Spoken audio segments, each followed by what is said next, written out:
پاکستان کے دینی مدارس اور مساجد میں افطار کی روایت عام ہے۔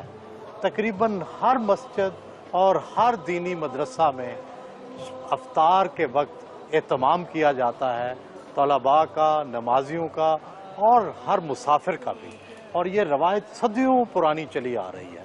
آج ہم جامعہ نعیمیہ میں ہے، جہاں پہ اسی طرح دعوت افطار کا طلباء کے لیے اور علاقے کے چند معززین کے لیے اہتمام کیا گیا ہے۔ دعوت افطار کا آغاز اور اس کا اہتمام نماز عصر کے بعد سے ہی شروع کر دیا جاتا ہے۔ صفیں بچھائی جاتی ہیں، کھانے کی تیاری کی جاتی ہے، طلباء خود پلیٹیں لے کر آ جاتے ہیں اور پھر ان کی ترتیب اور انتظام کے ساتھ شربت اور فروٹ اور باقی چیزیں رکھی جاتی ہیں۔ جامعہ نعیمیہ کا آغاز تو مولانا مفتی محمد حسین نعیمی نے 1953 میں کیا، لیکن یہاں پر اس جگہ پر جو کہ گڑی شاہو کے گرد و نواح میں موجود ہے، یہاں پر یہ بلڈنگ 1960 میں منتقل ہوئی اور مفتی محمد حسین نعیمی کی وجہ سے اور ادارے کی معیار کی وجہ سے اسے ایک ملک گیر حیثیت حاصل ہے۔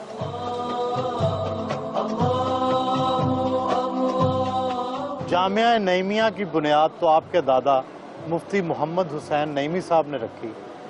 افطار کی روایت کب سے جاری ہے؟ یہ افطار کی روایت گزشتہ 7 سال سے جاری ہے۔ والد گرامی علیہ رحمہ کی شہادت سے 2 سال قبل اس روایت کو باقاعدہ طور پہ شروع کیا گیا۔ ڈاکٹر سرفراز نعیمی صاحب؟ جی، ڈاکٹر سرفراز نعیمی شہید علیہ رحمہ، اور گزشتہ 5 سال سے اس میں ہر سال اضافہ ہوتا چلا جا رہا ہے، اور ہماری کوشش ابتدائی طور پہ یہ ہوتی ہے کہ جو جامعہ کے طلباء ہیں جو یہاں پہ مقیم ہیں انہیں اس افطار میں شریک کیا جائے، اور پھر آہستہ آہستہ جب اور لوگ بھی اطراف سے آتے ہیں تو وہ بھی اس افطار میں شریک ہو جاتے ہیں۔ افطار کا اہتمام مدرسے کی طرف سے کیا جاتا ہے یا باہر سے بھی لوگ کھانے بھیجتے ہیں؟ ابتدا میں تو مدرسہ خود انتظام کرتا ہے، لیکن جب مدرسے کے اس انتظام کو لوگ دیکھتے ہیں تو وہ بھی اس میں پارٹیسپیٹ کرنا شروع کر دیتے ہیں، اور کچھ احباب ایسے ہیں جو مختلف آئٹم، مثلا ایک ساتھی وہ دودھ مستقل طور پہ ہر افطار کے موقع پہ ہمیں دے رہا ہے، ایک کی طرف سے چینی آ جاتی ہے اور شربت آ جاتا ہے۔ اس طریقے سے مشترکہ طور پہ یہ افطار کا اہتمام رواں دواں ہے۔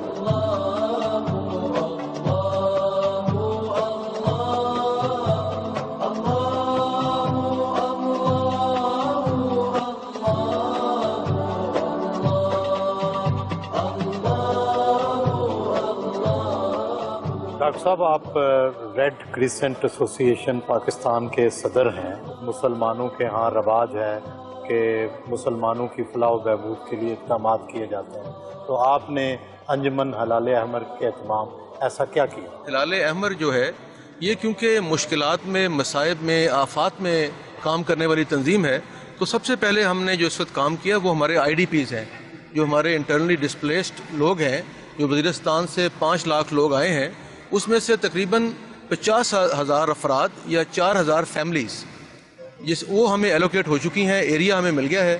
تو ہم نے سب سے پہلے تو جب وہ تشریف لا رہے تھے بنو کی طرف، تو ہلال احمر پہلی تنظیم تھی جس نے تقریباً 30,000 لیٹر پانی اور تقریباً 300 افراد کے لیے روزانہ کھانا وہاں پہنچایا، کیونکہ آپ کو معلوم ہے کہ بہت لمبی لمبی لائن لگی ہوئی تھی سیدگئی چیک پوسٹ پہ، تو میں خود بھی وہاں گیا تھا۔ اب آج سے ہم وہاں پہ رمضان کے لیے تقریباً ہمارے پاس 50,000 افراد جو ہیں ان کے لیے ہم ان کی خوراک کا، رہائش کا، اسکول کا، افطار کا انتظام کر رہے ہیں، اور انہیں ہم فوڈ آئٹمس اور نان فوڈ آئٹمس جاری کر رہے ہیں۔ کتنے فنڈ مختص کیے ہیں آپ نے اس کے لیے؟ اس میں اب تک ہمارے پاس جو موجود ہیں وہ 100 ملین ہے، اور ہماری ضرورت جو ہے وہ 424 ملین کی ہے۔ جو ہم نے پورا پلان بناتے ہیں اس میں موجودہ 3 ماہ اور اس کے بعد فالو اپ بھی شامل کرتے ہیں، یعنی اگر یہ آپریشن بڑھ جائے تو وہ 5 لاکھ افراد جب جائیں گے تو ان کو کھانا پینا رہنا اسکول جو ہے یہ ان کی ضرورت ہے۔ حضرت آپ یہ فرمائیے گا کہ آپ کے والد صاحب نے قربانی بھی دی، شہید بھی ہوئے، اب جو آپریشن ضرب عضب ہو رہا ہے اس کے حوالے سے آپ اور یہاں مدرسے میں کیا رائے پائی جاتی ہے؟ ہماری سپریشن ازہر کے حوالے سے جو رائے ہے وہ بڑی مستحکم ہے، اور ہم مکمل طور پہ فوج کے ساتھ اس اقدام میں شریک کار ہیں، اور ہم نے تقریباً 9 ماہ پہلے اہل سنت کی آل پارٹیز کانفرنس کی تھی، جس میں ہم نے یہی اعلامیہ دیا تھا کہ دہشت گردوں کے خلاف جب تک مکمل اسٹرائک نہیں کی جائے گی اور جب تک مکمل ان کے ٹھکانوں کو تباہ و برباد نہیں کیا جائے گا، اس وقت تک ہم ان سے چھٹکارا حاصل نہیں کر سکتے۔ اور بڑی خوش آئند ہے کہ افواج پاکستان نے اس آپریشن کو شروع کیا، اور ہم امید رکھتے ہیں کہ جس طرح سوات میں مکمل طور پہ امن و امان قائم ہو گیا ہے اور وہاں سے دہشت گرد بھاگ گئے ہیں، اس طرح یہاں بھی ان کا خاتمہ مکمل طور پہ ہو جائے گا۔ نقل مکانی کرنے والے جو قبائلی وزیرستان سے آئے ہیں پریشان ہیں، تو کیا آپ بھی ان کی مدد کے لیے کچھ کر رہے ہیں؟ ہر جمعے کو ہمارے ہاں اعلان کیا جاتا ہے، اور اس ضمن میں جتنی بھی رقم وغیرہ اکٹھی، ابھی پہلا جمعہ آئے گا رمضان کا، اس میں جتنی بھی رقم اکٹھی ہوگی وہ انشاءاللہ تعالیٰ ڈاکٹر صاحب کو ہم پیش کریں گے، یہاں پہ جتنی بھی ہمارے ہاں رقم اکٹھی ہوں گی اس سلسلے میں۔ یہ جو IDPs ہیں ان کے لیے جو ورلڈ فوڈ پروگرام ہے جو پاکستان میں موجود تھا، انہوں نے بھی ہم سے ایگریمنٹ کیا ہے کہ ورلڈ فوڈ پروگرام کی جو ان کے فوڈ آئٹمز ہیں وہ ہمارے ذریعے سے وہاں تقسیم کر رہے ہیں، یعنی ہمارا جو وہاں سسٹم ہے اور جو پریزنس ہے اس کے حوالے سے ہم یہ کام کر رہے ہیں۔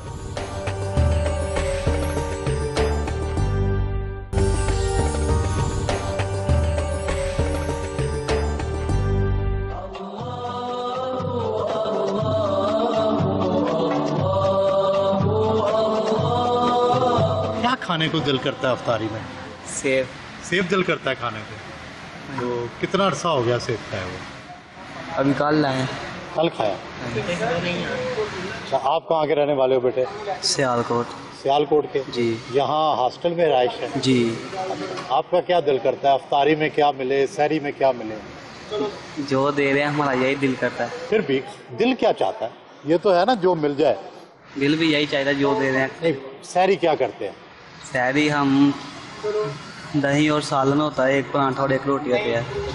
آپ کو کیا اچھا لگتا ہے؟ کس چیز کا سالن اچھا لگتا ہے؟ یہی اچھا لگتا ہے، مطلب کوئی بھی سالن مل جائے مجھے اچھا لگتا ہے، میری اپنی کوئی چوائس نہیں ہے، جو بھی مل جائے مجھے وہی اچھا لگتا ہے۔ فروٹ کون سا اچھا لگتا ہے؟ فروٹ بھی سارے مجھے اچھے لگتے ہیں، جو بھی آم وغیرہ یہ سب۔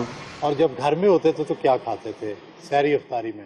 جب گھر میں ہوتے تھے تو پھر بھی مثلا اسی طرح کی چیزیں کھایا کرتے تھے۔ گھر کو مس کرتے ہیں؟ گھر یاد آتا ہے؟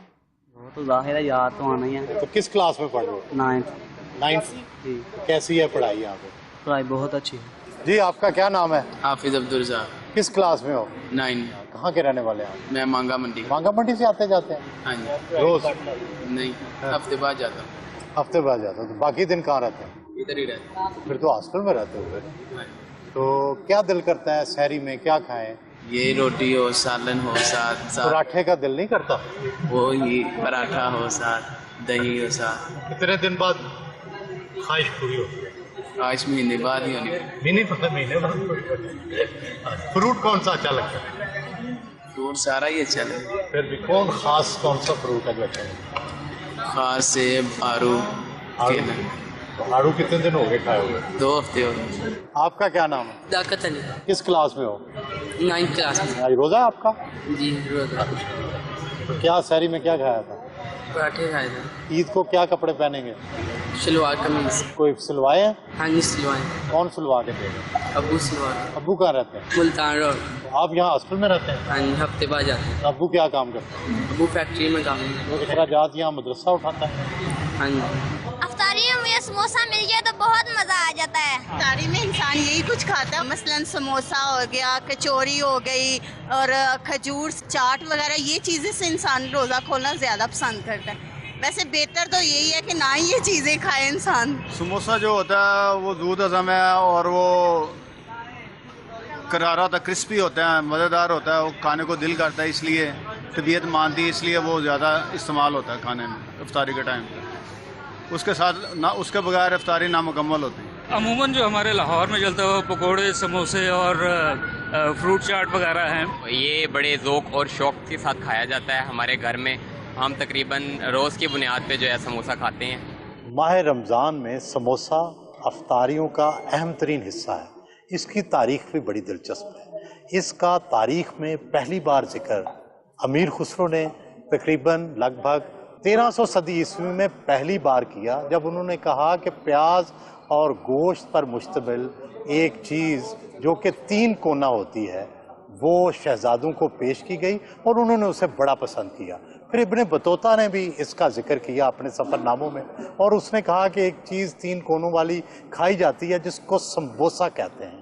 اور پھر اس کے بعد ذکر آتا ہے آئین اکبری میں جب سموسے کو قطب کہا گیا، لیکن اس وقت بھی شاید اسے عرف عام میں سموسا ہی کہا جاتا تھا. آج کل تو سموسا برصغیر پاک و ہند کی نشانی ہے. انگلینڈ جائیں، امریکہ جائیں، کہیں بھی جائیں، آپ کو سموسا کسی نہ کسی فارم میں نظر آتا ہے. ڈاکٹر صاحب آپ یہ فرمائیے کہ رمضان میں انسانی جسم کو روزے رکھنے کے فوائد کیا ہیں؟ کیا اس سے کوئی انسانی جسم کی بہتری واقع ہوتی ہے؟ اس کا سب سے بڑا تو فائدہ یہ ہے کہ آپ کی باڈی کی ایک کلینزنگ ہو جاتی ہے اور جو ہم لوگ اپنی باڈی کو مس یوز کر رہے ہوتے ہیں وہ ایک واپس اپنے ضابطۂ اخلاق میں آ جاتی ہے اور ایک اس سے بہتر ایک نیچرل پروسیس آف کلینزنگ میرا نہیں خیال کبھی کوئی مل سکتا. کیا کرنا چاہیے عام لوگوں کو لیے؟ کیا ایڈوائز کریں گے؟ سحری میں کس طرح کا کھانا کھانا چاہیے؟ افطاری میں کیا کرنا چاہیے؟ دیکھیں جی، میانہ روی جہاں بھی ہو وہ اچھی ہی رہتی ہے. تو ہم لوگوں کو اسپیشلی برِ صغیر کے اندر جو ایک عادت ہوتی ہے وہ بہت زیادہ مرغن کھانا کھاتے ہیں. وہ میڈیکلی اتنا اچھا نہیں ہے. افطاری کے وقت آپ کھجوروں سے کھا کے لائٹ کر کے کھائیں تو اس کا فائدہ ہی ہے. کھجور ہیوی نہیں ہوتی؟ کھجور مرغن نہیں ہوتی. کھجور ایک پورا کا پورا ڈائٹ ہے، لیکن یہ جو ہم تیل اور یہ چیزیں جو کھاتے ہیں وہ اس سے بچت ہو جاتی ہے.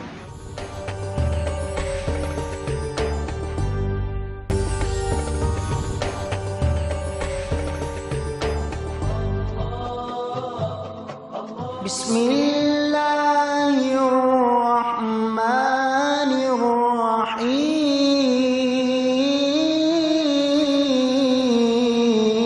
الرحیم والتین والزیتون وطور سینین وهذا البلد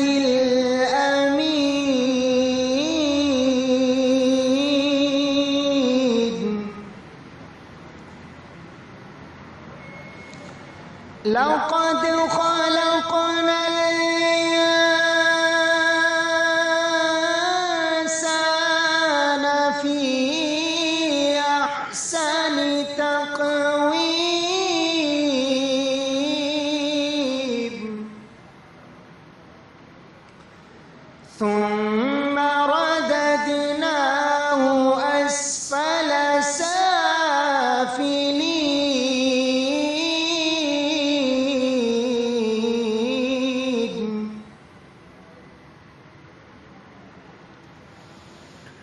إلا الذين آمنوا وعملوا الصالحات فلهم أجر غير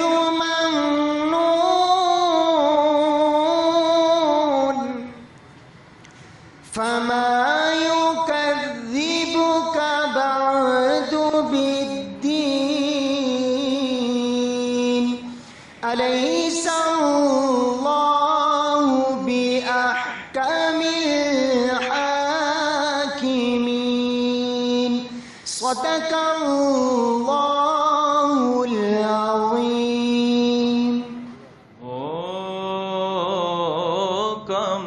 کمال حسن حضور ہے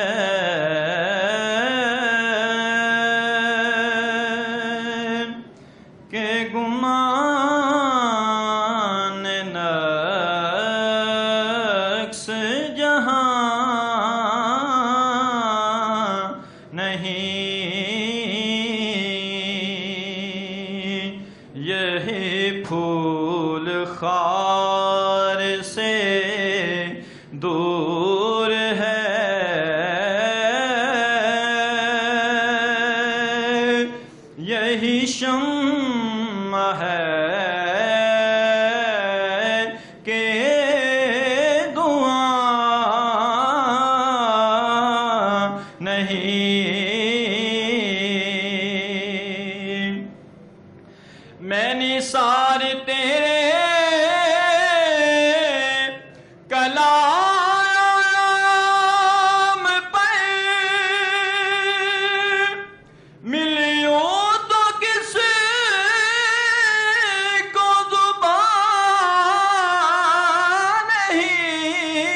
جس میں سخن نہ ہو وہ بیان ہے جس کا بیان نہیں، وہ سخن ہے جس میں سخن نہ ہو وہ بیان ہے جس کا بیان نہیں۔